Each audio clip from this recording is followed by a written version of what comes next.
بسم اللہ الرحمن الرحیم۔ آگ کو آگ کیسے جلا سکتی ہے؟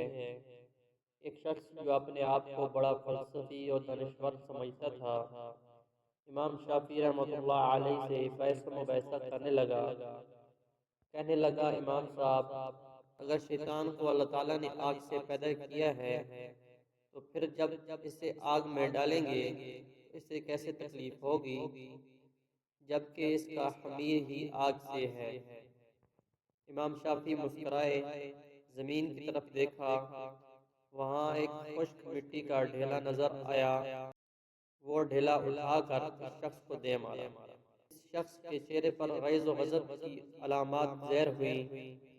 امام شافعی رحمۃ اللہ علیہ نے نہایت اطمینان اور پیار سے کہا، لگتا ہے تمہیں میرا ڈھیلا مارنے سے تکلیف ہوئی ہے؟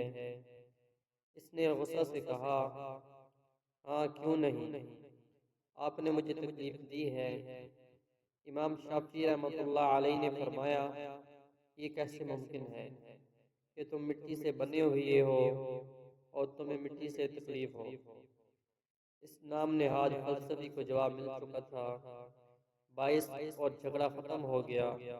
اس کو معلوم ہو گیا کہ شیطان آگ سے پیدا ہوا ہے اور اسے اللہ تعالیٰ آگ ہی سے عذاب دیں گے۔